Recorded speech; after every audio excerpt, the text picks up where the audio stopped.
Hello, everyone. It's Charlton. I want to talk a little more about this limousine crash story that happened on Saturday in upstate New York or central New York. Schoharie. I know I'm not pronouncing that right. At the intersection of Route 30 and 30A. This is actually Route 30, and I'm just going to head straight down this hill towards the intersection at the Apple Barrel country store where the accident took place. And I think everybody knows by now that the other vehicle that was involved was an unoccupied, parked, I think it was a Highlander, and two other bystanders that were standing outside of it. Outside of the Apple Barrel country store were killed as well. 18 people in the limousine, four sisters. There was a couple that was recently married in June. It wasn't a wedding party, which I had said in my previous video. I mean, at the time, a lot of this information was brand new and it was just very fluid. And it's still not known exactly what happened. Did the brakes fail, or this particular intersection is known for being, just being very deadly. And in large part, I think because of this big hill that's not super steep, but it's just a very, and I kept going and going. In fact, I didn't even stop. I just turned around on the map. It goes on and on. It's one of those really long, downward sloping hills that just goes on and on forever. And at the bottom of it is an intersection, and there's a stop sign, which you probably come up on pretty quickly, and don't see the stop sign fast enough so that if you have a very, very heavy vehicle like a tractor trailer, or a heavily loaded limousine with 18 people in it, you can't stop quick enough, and you have no choice but to blow right through the stop signs. You can't stop. So, and in fact, I think I read that tractor trailers are actually prohibited from driving on this road for that reason, because this has happened again and again where they build up so much speed and force that something that's so heavy just can't stop in time. So, but that's what we're looking at right here. I'll just kind of take you through it, just super quick. And believe me, this goes on in the other direction, just slowly going up and up and up. And then you just come to the bottom of the hill, and before you know it, it's just too late. And this is the intersection where it just went straight through. And I don't know, it reportedly hit a vehicle, I don't know exactly where it was parked before it went right into the ditch, you know. Um, we just don't know. We don't know if the brakes failed, possibly. And supposedly that particular limo failed an inspection, not in its most recent inspection. And according to the governor Cuomo, it should have been on the road. I think there's also, I saw the reporting that the limo driver didn't have the proper license to be driving that vehicle. And it is a modified vehicle in this Daily Mail, which is probably where I'm going to focus. There's just so much information. I mean, there's 18 people that were killed in a limousine, another two bystanders that were basically just standing near the Highlander that I think got smashed and hit right into the two bystanders that killed them. And the Highlander was unoccupied, just stationary, parked car. But there's just so many people that were killed. It's hard to discuss it all, and there's just too much information. So, but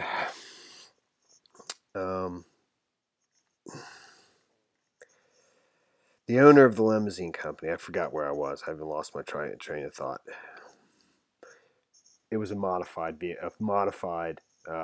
Ford does not make.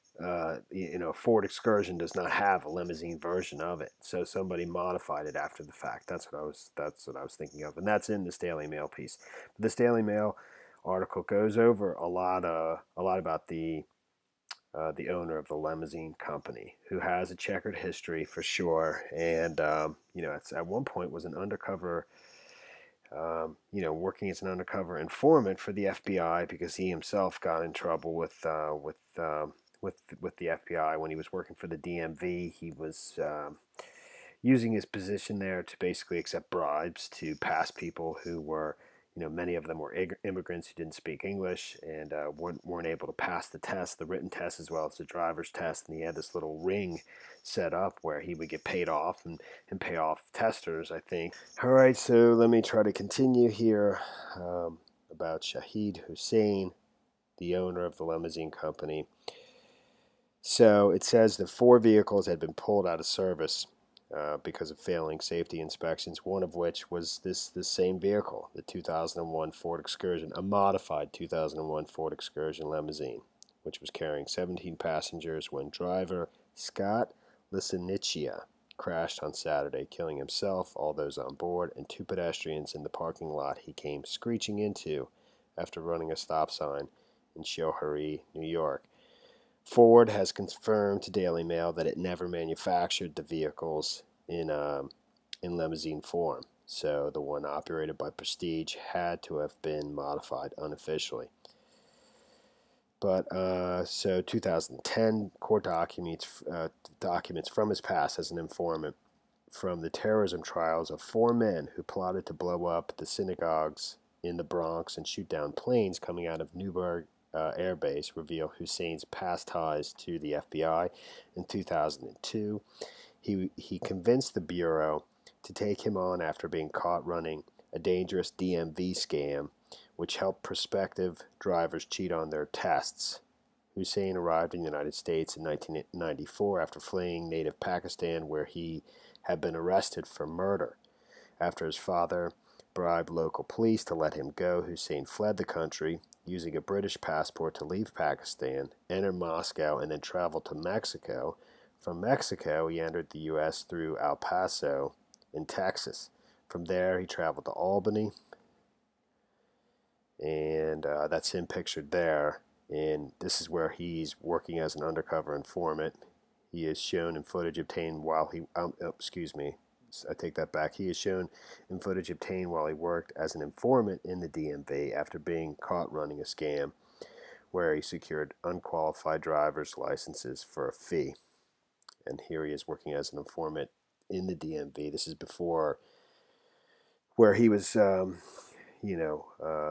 people that were plotting to bomb mosques in New York City.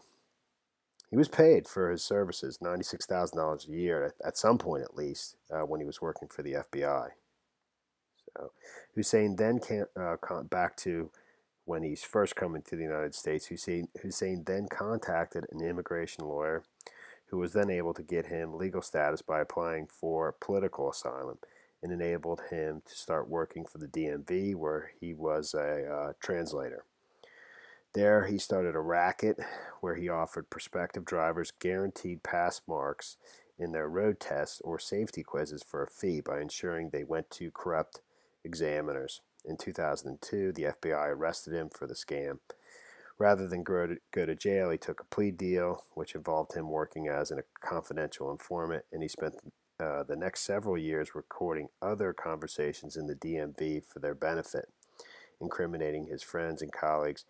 4 years later, after filing bankruptcy and buying his son an Audi with money he claimed he'd been given by Pakistan's then Prime Minister Benazir Bhutto, he bought the hotel in Gainsport, which became Crest Inn, which is, I believe that that's pictured right there, and I believe the limousine business is registered to this address, and at one point was operating out of the parking lot of this Crest Inn suites and cottages, but not presently, as I understand it.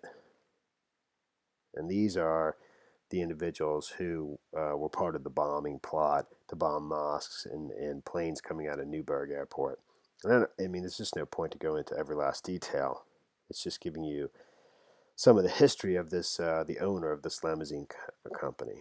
So I think somebody went to, the Crest Inn for comment, spoke to somebody working there, running this business, and somebody spoke to his son, I believe, as well. Hopefully I'm going to get to that here without wasting too much time. So 4 years later, after filing for bankruptcy, I just said that, he then was put to work by the FBI to infiltrate mosques, specifically in Newburgh, New York, and look for what he described as radicals. The FBI paid him a salary of $96,000 for the work. So let me continue. It's just one, believe me, it's just item after item after item of very sketchy stuff, man. Majorly sketchy. So where he's working as an informant for the FBI, I don't even know, I think this is 2007, I'm not positive, and with individuals in Newburgh. His work in the Newburgh mosques. They plotted to plant bombs at synagogues in the Bronx, Riverdale Temple, and nearby Riverdale Jewish Center, and they also plotted to shoot down military planes at Stewart Air National Guard Base. I'm pretty sure that's in Newburgh. The three men were arrested when Hussein drove them to the Riverdale mosque with explosives. Authorities were waiting for them. However valuable his undercover work was, he came under scrutiny as a witness and reliable informant during the trial when it was suggested he had turned off his recording equipment during crucial moments of conversation with the suspects. He also failed to disclose to the FBI that he was a beneficiary of a $500,000 trust fund in Pakistan while collecting a salary from the Bureau and claiming bankruptcy. There were also claims of entrapment, and even the judge who convicted the four men ruled in her verdict that Hussein's behavior as an informant was troubling. He met Comite. Together they recruited the three others. It's about the bombing. So it goes on to talk about the business. There are certainly no limos run out of here, talking about Crest Inn, the business where at one point I think the limo company was run out of there, and the limos were parked in the parking lot in the back. But the person who's overseeing that inn now says that that stopped like 18 months ago. The people that run this place are called Malik. He goes by Malik. I don't know if his son does or what. I've never I've never even met them either. There are certainly no limos run out of here. We're just here to collect the money and stop the guests from killing each other. Another person told the New York Post that the limousine company did used to operate out of the hotel's parking lot, but it said it moved 18 months ago. From what I'm told, they operated out of the back parking lot. They don't operate here anymore, Arnie Cornett said. He added that state police went to the hotel on Sunday night looking for Hussein to talk to him. Cornett claimed he lives in Dubai. Cornett is a man, I think, that's overseeing that inn now. He's the manager there or whatever. Hussein's last known address is a massive $1.8 million home set on more than 3 acres of a quiet cul-de-sac in prosperous Loudonville, close to Albany. A pile of trash that a neighbor said has been there since last Monday stands rain-soaked at the end of the drive. The 6-bedroom, 10,000 square foot yellow clapboard home boasts 5 full and 4 half bathrooms and comes with a 4-car garage, its own tennis court and sauna, and now sits empty with not a stick of furniture inside. The water in the large indoor pool is discolored from stagnation. So, and I think they previously had rented it out. It was the home that Hussein's lawyers, Tabner, Ryan, and Kinnery, successfully served him papers earlier this year in a $32,000 lawsuit. The law firm claimed it had been chasing him for the money for 8 years. The Loudonville neighbor said the family rented the home and had heard that they now moved abroad. Records revealed that he has been sued multiple times, including once by his own lawyers. Hussein has been involved in dozens of lawsuits in Albany County going back to 1997. Records show in most cases he eventually paid up after dragging the matter out for years. And then it just goes over a number of lawsuits.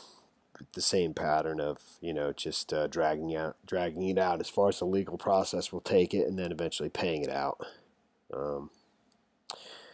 Hussein also has several addresses listed on the lawsuit, some of which are different to his addresses on his public records profile. One of the many addresses a Limousine company is listed to is the same Albany address Hussein gave when he was caught in the DMV scam in 2002. The Crest Inn, which has a garish purple statue of a horse outside, gets panned online. Then it goes on to go through the reviews of people that say very bad things about the inn, you know, and it just continues. That's the vehicle.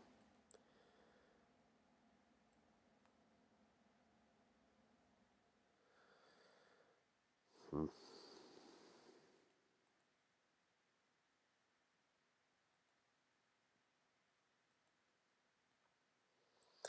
This is where he's literally posing as an informant.